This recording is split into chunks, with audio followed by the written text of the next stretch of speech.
Good morning, students. How are you? Hope you all are doing well.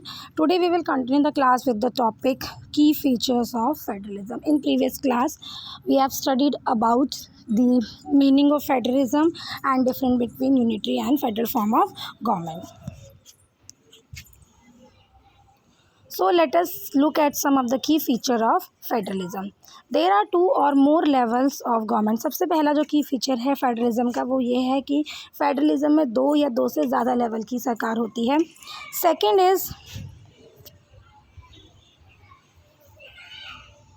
Second is different tyres of government govern the same citizen.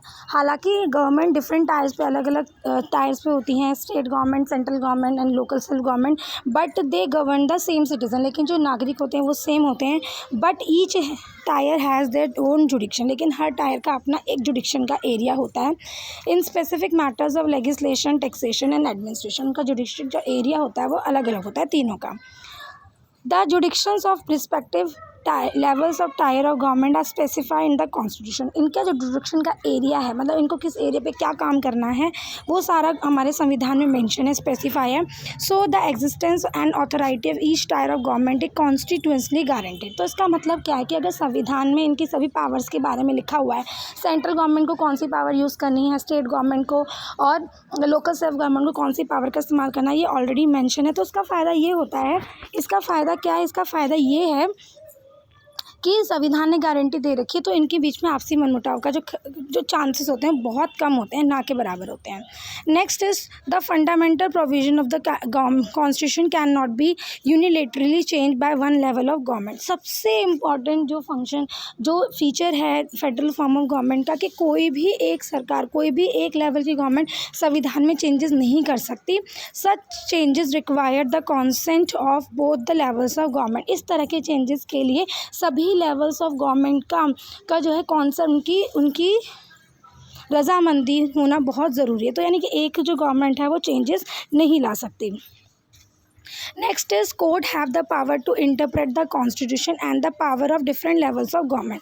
यदि कभी ऐसा होता है कि अलग अलग लेवल ऑफ गवर्नमेंट के बीच में किसी भी पावर को लेकर कोई मनमुटाव हो जाता है, तो ऐसे में जो कॉन्स्टिट्यूशन को इंटरप्रेट करने की, उसकी व्याख्या करने की जो शक्ति दी गई है वो कोर्ट को दी गई है. और उनकी पावर, किसकी क्या पावर्स, अगर इसके बीच में कोई मनमुटाव है तो उसको बताने की पावर्स भी जो है कोर्ट को दी गई है. The highest court act as an umpire if disputes arise between different level of government. अगर अलग अलग लेवल ऑफ गवर्नमेंट के बीच में किसी भी तरह के कोई डिस्प्यूट्स, कुछ झगड़े होते हैं, तो जो झगड़े होते हैं तो उन झगड़ों को सुलझाने की जो पावर है, डिस्प्यूट्स को सुलझाने की जो पावर है, वो सरकार को दी गई है. Sources of revenue for each level of government are clearly specified to ensure financial autonomy. कौन सा टायर को कहाँ से रेवेन्यू मिलेगा, कहाँ से उसको जो है इनकम होगी, किस टैक्सेस का इस्तेमाल वो जो है उस राज्य के लिए, उस स्टेट के लिए, उस कंट्री के लिए करेगा, वो भी पहले से ही मेंशन किए गए हैं.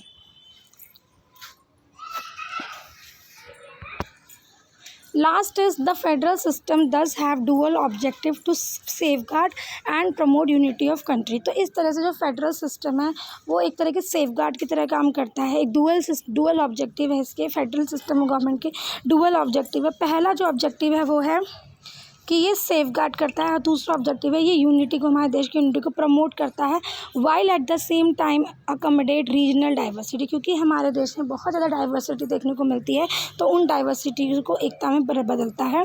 Therefore two aspects are crucial for the institution and practice of federalism. Governments at different level should agree to some rules of power sharing. अलग अलग लेवल की जो गवर्नमेंट है उन्होंने इस चीज़ को एक्सेप्ट किया है कि वो अपनी पावर्स एक दूसरे के साथ शेयर करने को राज़ी हो गए हैं. They should also trust that each would abide by its part of the agreement. और इस चीज़ को भी वो मानते हैं कि एक दूसरे पे विश्वास है कि जो दूसरी सरकार है वो उनके काम में दखलंदाजी नहीं करेगी. An ideal federal system has both aspect. तो इस तरह से एक आइडियल जो फेडरल सिस्टम है इसमें दोनों चीज़ें होती हैं. सबसे पहली जो चीज़ होती है वो होती है म्यूचुअल ट्रस्ट, और दूसरी होती है एग्रीमेंट टू लिव टुगेदर. एक दूसरे के अंदर विश्वास और एक ऐसा एग्रीमेंट बनाना कि हम लोग साथ में रहेंगे. तभी ये जो फेडरल सिस्टम है ये आज भी कई देशों में बहुत अच्छे से वर्क कर रहा है.